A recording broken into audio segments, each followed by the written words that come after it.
Hi guys, welcome to my YouTube channel. If you're new here, you're welcome, and if you're a returning subscriber, thank you so much for always tuning in. In today's video, I'll be teaching you how I made this cowl neck top with a bishop neck collar. So if this is something you're interested in, please like, comment, share, subscribe, and let's get started. So welcome guys. So I start my pattern by just rolling ½ inch at this top, at the top of the pattern. Then after that I will take my measurements. So now I will measure my blouse. So I don't want it to be too long, so I'll be using 21 inches. So after that I'll measure my armhole, my bust, my waist. Yeah, so your armhole, your bust, and also your waist.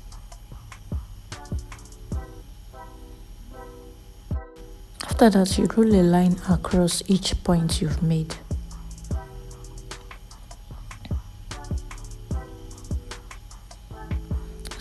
So after that, the next thing we'll be doing now is to draw our armhole. So you measure your shoulder measurement divided by 2. If your shoulder is 15 divided by 2, that's 7.5. Then you roll a line across, just the normal way of making your armhole. So that's just what you will do over here.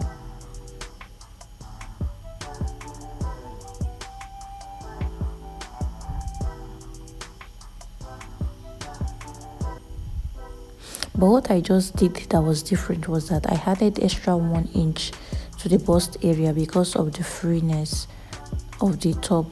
You know, the top will not have a zip, so it has to be kind of free. So I added additional 1 inch after the shoulder measurement, the sewing allowance. Then I added another 1 inch allowance for the ease, that is the freeness or the ease.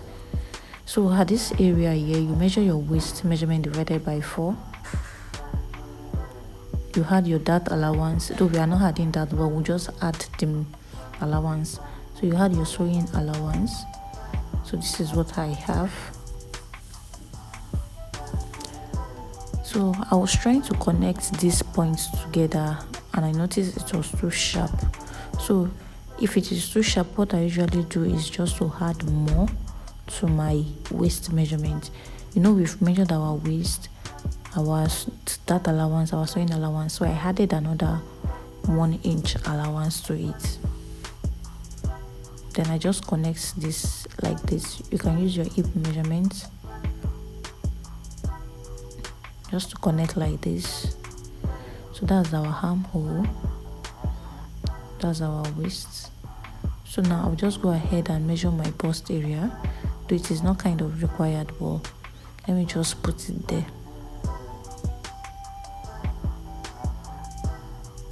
So that's my bust and that's my hip. So the next thing I'll be doing is to make my shoulder slope. So before I go ahead to make my shoulder slope, let me just measure the neckline I'll be using, which is 1 inch. It will be 1 by 2.5 inch. So now let's make the shoulder slope. You measure 1 inch at this area, then you connect like that, just the normal way of making your shoulder slope. Then the neckline, which is 1 by 2.5, 1 by 2.5, that's my neckline measurement, 1 by 2.5.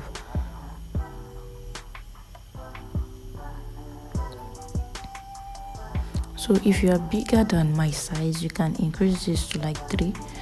If you are smaller, you can use 2.25 inch, or you can even use 2 inches. You know that after joining it will still increase. So the measurement at the shoulder area is just the shirt measurement, like the shirt neckline that you use. That's the same thing you measure here. And this pattern is the back pattern. This pattern is the back pattern that I'm cutting right now.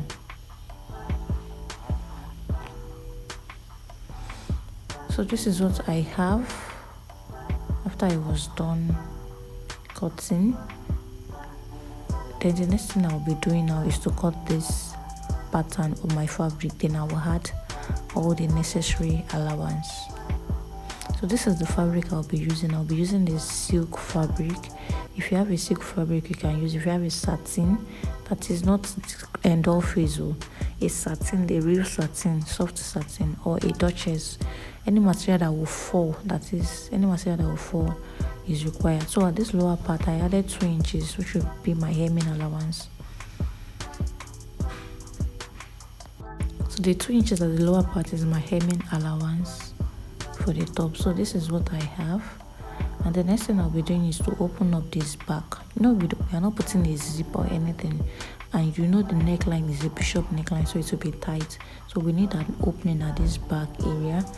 So I'll just be cutting this down like 5 inches downward, 5 inches downward or 6 inches downward, so that your head can easily enter into it. So after that, I'll be cutting the facing for my back bodies. So this is the facing I'll be using. I'm using the same fabric for my facing, and this is how it looks, just as facing. So now this is our back bodies. It's time to convert it to our front bodies. So at this armhole area, I will open it up to the very end. So this is what it will look like after opening it up. And the next thing to do is to place this fabric and the pattern on your fabric. So this is my pattern placed on my fabric. As you can see, it is slant, but I make sure that the end of the blouse at that area is 2 inches, though this other side is more than 2 inches, but I make sure that side is 2 inches. And from the neckline down here, I measure 10 inches. If you want your neckline to go down below the bust area, you can do 12 or 15, but I don't want it to open too much of my cleavage, so that's why I measure 10 inches. And as you can see, this is actually the main neckline, but because I want to add a facing, I don't want to cut an extra facing. That's why I will not cut along the line. I'll make it slant like this. I'll just follow the shoulder slope, and I'll just connect upward like this. So if you want to cut another facing, which is kind of stressful, you can follow the straight line. But if you don't want to cut another facing, you can just follow the shoulder slope upward like that. I don't like stress, so I'll just be cutting the facing and the front bodies together. So this is what I have. This is what it looks like. So this is this part, and I will not be cutting it out. So at this area where the shoulder starts from, you make sure to notch it. I forgot to show you that one. You make sure to notch it. So this is my sleeve, and for this sleeve I'll be adding something like a band at the edge of the sleeve, and this is what it looks like. If you need a tutorial on how to draft this sleeve, it will be linked up. And this is my bishop collar. I have a full tutorial on this too. I will link it up. So it's time to sew, and I'll be using my sewing machine as my table. Please bear with me. So now it's time to turn this facing with the back bodies. If you are using a silk fabric, it won't be very easy, so you have to be careful with it, and you have to make sure you pin. So what I'm just trying to do now is the opening I cut out, that 5-inch opening. I just want to turn it with the facing. I'm not turning the neckline on, just the facing area. And this is what it looks like after turning it. I'm sorry I'm not able to be ironing as I'm sewing because there's no light currently, but at the end I will iron. At the end of this I will iron it. So this is what it will look like just to turn this opening we made at the back with the facing. That's the first thing you will do. So this is what it looks like. So the next thing is to join the front and the back together. So I went ahead to notch this part, that is where the facing starts from. I've notched it, and I'll just fold it like this, so whatever is inside is the facing. So now I'll just join the shoulders together, like the back and the front together. Just join the shoulder in any way you understand. For me, I like to use the one of the back to cover the front, Yes, and when you are joining, you will notice that the front bodies will not be the same as the back bodies. This is that like they will still be half inch at the back bodies, like half inch over there. That is where we used to add our collar.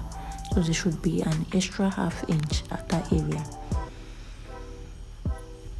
So when you are done, the next thing to do is to fix your sleeve. So this is what I cut out.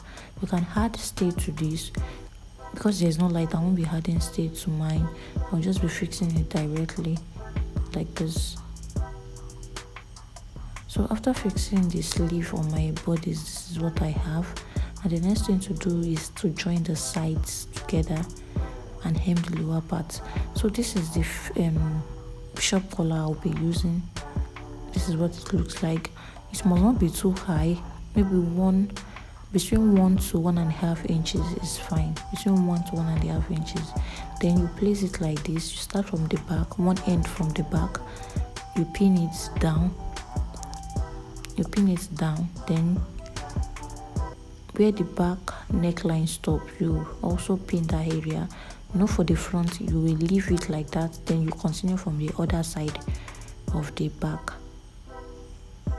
I hope you understand. Like, you are fixing this all through the back neckline, but for the front, there's no way to fix it on the front, so you just leave it like that. That's why you have to cut an accurate bishop collar so that it won't be too opened. So this is the other end towards the joining at the shoulder. You also pin that part too. After pinning, you go ahead to sew. You sew from the one end to the other. Then after I was done sewing, this is what the final outcome looks like. This is what the top look like. And for the back, I added the hook to connect the collar together. This is the final outcome, and this is what it looks like. And for my pant trouser, I have a tutorial on that. I'll link it up here too. So thank you so much for watching. Thank you so much for liking, for subscribing, and I'll see you in my next video. Bye.